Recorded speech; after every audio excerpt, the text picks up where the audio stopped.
형 요새 좋아하는 작가 있어? 좋아하는 작가? 그래서 막 떠오르진 않는데 내 포폴 좀 보여줄까? 내가 얼마 전에 우석 넣으면서 포폴 정리 좀 했는데 응. 영향받은 사람 많은 것 같아. 2학년 때 작업들고 되게 플랫하거든? 일러스트적이고 뭔가 조형을 사진에서 끝내버리는 그런 게 있었는데 막 이렇게 2학년 때 쭉 하다가 이때를 기점으로 되게 많은 걸 생각하게 됐어. 그래서 이 전까지 유지해왔었던 막 그리기 방식 그거에 엄청 뭐랄까 큰 의심을 던지게 돼서 이걸 한번 해봤었고 완전 다르게. 그리고 그때 이후로 내가 관심 있는 거를 막 찾다 보니까 엄청 영향을 많이 받았던 사람들이 꽤 있는데 우선 피터 도이그 있지. 응. 피터 도이그 그림 예쁘지. 이 사람 그림을 너도 봤잖아. 그 피노 컬렉션 응. 어땠어? 나? 난 형 설명 들어서 좋았는데. 그 설명이 어땠는데? 기억나는 게 있어? 형이 색 관계에 대해서 설명해 준 거. 그치. 이 사람 색을 잘 쓰지, 일단.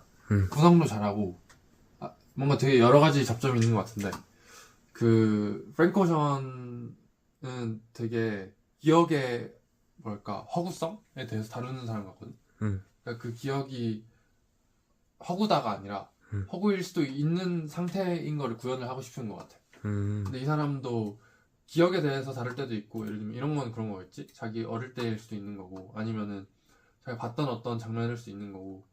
근데 대부분 이런 건 되게 판타지적이거든? 존재하지 않아. 그냥 허구일 수도 있는 어떤 장면을 되게 많이 쓰는데, 근데 그걸 그려내는 구성이 굉장히 고전주의적이고, 근데 그거에서 뭐 예를 들면 레이어를 구성하는 거나 색관계에서의 충돌 이런 거에서는 엄청 또 현대적인 느낌이 있지. 이게 되게 유명한 작업일 텐데 카약이 나오는 그림을 되게 여러 개를 그렸었는데 습작으로 그게 다 이 사람이 감명 깊게 본 영화에서 출발했어. 영화의 한 장면에서 그 장면을 원본으로 놓고 거기서 이제 뻗어 나갈 수 있는 되게 상상의 가능성들 막 열어놓고 작업을 맞아. 한다. 그 색을 쓰는 걸 보면은 이 사람은 재소치를 안 하는 것 같아.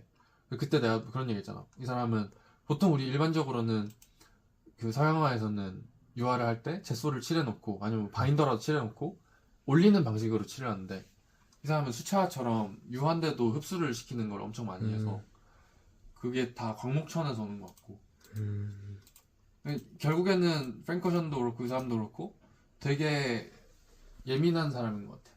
그러니까 그 예민한 게 좋아. 난 피터 도익은 나 같은 사람인 것 같아. 나도 게이가 아니지만 그들이 가진 되게 섬세한 어떤 면들에 잘 반응하는 사람이고 섬세한 거에 대명사지. 틸만스.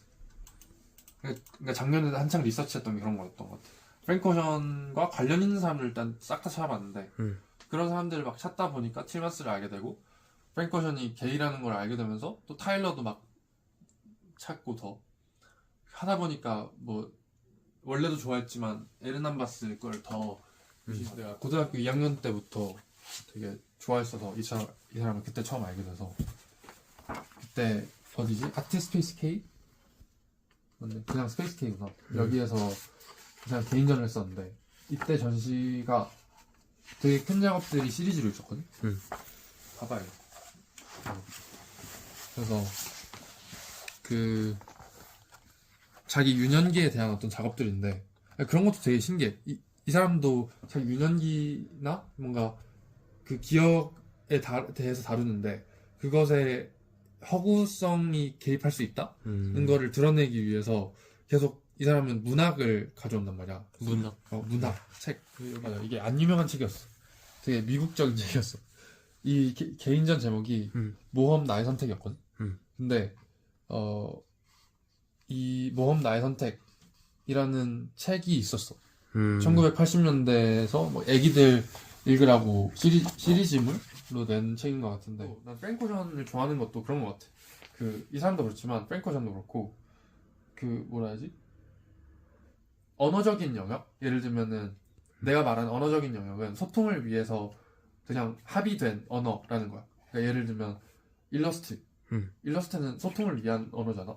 아니면은 힙합에서의 랩 가사도 그런 거고 아니면 이런 문학 작품도 결국은 다 언어잖아. 전달을 위한 건데 전달만을 위한 게 목적이 아닌 게 회화잖아 원래는. 혹은 음악 그 자체로의 음악인 것 같은데 프랭크 오션이 예를 들면 작사하는 방식에서도 어느 정도의 지시성과 언어적인 전달을 할 것이고 어느 정도를 정말 음악으로만 전달할 것이냐에서 되게 중의적인 성격을 띈단 말이야. 그래서 그 사람의 음악도 순수 음악이라고 할 수도 없고 순수 랩 음악이라고 할 수도 없는 영역에 있는데 피터도 이것도 마찬가지인 것 같고 에르난바스도 보면은 되게 이 도상이라 해야 하나? 이게 되게 일러스적이란 말이야. 그러니까 되게 그냥 문학 작품에 나오는 어떤 사파적인 어떤 느낌이 있는데 이게 그려진 방식은 또 되게 회화적이란 말이지. 그래서 그 깊이감을 주는 것도 기존 그냥 전통적인 회화였으면은 그냥 차근차근 이렇게 원근감을 주면서 줬을 텐데 여기에 뭐 실제로 봤을 때 여기에 농도랑 여기에 그 물감 농도랑 거의 차이가 없어. 오히려 막 여기가 역전될 때도 있고 여기가 더 플랫해질 때도 있고 하고 싶은 말은 그거지. 그런 어떤 균열들이 계속 일어난다는 거야. 그 되게 언어적인 어떤 전달만을 위한 명료한 정보와 명료한 시각 정보와 그렇지 않은 여지가 너무나도 많은 어떤 영역이 계속 부딪히면서 계속 우리한테 생각을 하라고 유도를 하는 것 같아. 이런 건 사실은 되게 색이나 형상은 유치한데 붓질이 되게 매력 있는 거라 생각하거든. 이런 것도 나 되게 좋아하는 작업인데 이런 것도 되게 신기해. 이런 건 홀라서 같기도 한데 갑자기 막 페인팅을 했다가 또 사파적인 어떤 느낌이 난다고. 그리고 이 사람이 동성애라는 것도 되게 많이 암시가 돼 작업에서. 왜냐면 이 사람은 여자를 안 그려. 그러니까 젊은 남자밖에 없. 젊은 남자만 엄청 많이 그리고. 근데 그런 거에 대해서 얼마 전에 또 생각을 했는데 내가 좋아하는 사람들이 작가들이 동성애자 혹은 양성애자인 게 중요한가? 라는 생각을 했거든. 왜냐면 이들이 이야기하고자 하는 게 동성애에 대한 담론이면은 그럼 내가 그런 담론 자체를 좋아하는 사람인 것 같은데 그건 아니란 말이에요. 이 사람들. 이 사람들은 뭔가 진짜 개인주의적인 어떤 면이 있고 그거를 구현할 때 자연스럽게 그 양성애적인 면모가 좀 이렇게 녹아나는 거여서 그래서 그 성향 자체를 좋아한다기보다는 그 성향을 가진 사람들이 가지고 있는 또 다른 성향. 난 그런 생각을 되게 많이 했어. 이런 사회적으로 말하기 힘들잖아. 나 게이야 라고 하는 게. 그러다 보니까 계속 검열을 하게 되고 스스로에 대해서 계속 생각을 하게 되잖아. 그런 되게 깊은 생각을 하다 보면은 결국에 자기 얘기를 할 수밖에 없나? 하는 생각을 한 적이 있었어. 이런 것도 되게 회화니까? 확 다르네. 이런 걸 또 할 줄도 아는 사람이 한다는 게 분명히 어떤 다른 목적성을 띠고 있는 것 같아. 이런 건 좀 더 문학적이야. 내가 느끼기엔. 좀 그 문학에 기반한 어떤 느낌이 있는 것 같아. 너무 좋지. 아예 회화를 했네. 아무튼. 그래서 나 최근에 그런 고민을 하고 있었어. 내가 좋아하는 음악도 너도 알겠지만 난 타일러의 음악도 좋아하잖아. 타일러의 음악도 여지가 많잖아. 왜냐면 게이기 때문에. 근데 난 타일러 좀 더 전략적인 성향을 띠는 것 같거든.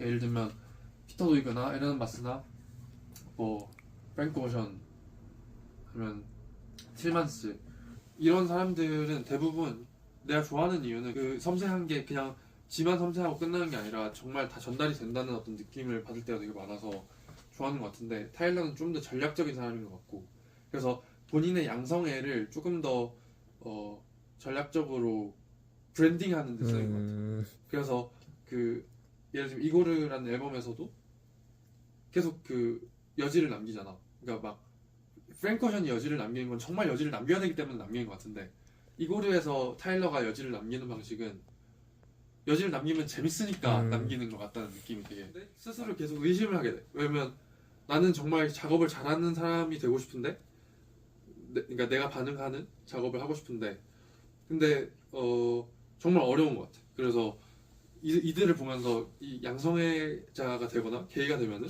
예술을 잘하나 하는 이상한 가설을 머릿속으로 세워놓고 그냥 재미삼아 해봤던 거지. 지금 내가 생각하는 거는 그런 거야. 그 얼마 전에 어떤 책을 읽었거든. 책이 아니라 논문을 읽었어. 그 논문이 그 프랭크 오션이랑 위켄드가 R&B 장르에서 속해 있잖아. 근데 기존 R&B는 흑인 음악에 엮이는 어떤 장르인데 흑인 음악은 되게 가부장적인 장르란 말이야. 왜냐면 흑인 음악이라는 것 자체가 노예제에서 주말마다 모이는 성당 혹은 교회에서 시작됐기 때문에 기본적인 관념? 이게 이성애가 무조건 깔려있는 장르란 말이야. 사고방식 같은 게. 그래서 거기서 양성애가 허용이 되지 않는 어떤 흐름이 있었고 그래서 너도 알겠지만 대부분의 힙합 음악들은 굉장히 남성 우월주의적이야. 그 논문 자체가 프랭크 오션과 더 위켄드가 이 흑인 음악 안에서 왜 이런 정체성을 가지게 됐는지를 음. 막 분석하는 그런 거였었는데 거기에 막 마무리하는 말 중에 그런 말이 있어. 그러니까 인류의 첫 창작물을 만약에 아기로 보잖아. 그럼 이제 원래는 어떤 창작물이 탄생하기 위해서는 남성과 여성이 있어야 돼. 그러니까 성적인 가치가 굉장히 중요하단 말이야. 그래서 뭐 동양에서 막 음과 양이 있는 거 막 그런 식으로 되게 많이 퍼져 있잖아. 둘은 다르지만 합일돼야지 어떤 것이 탄생한다. 게이나 양성애자들은 예를 들면 그런 욕구가 동시에 존재한다는 거지.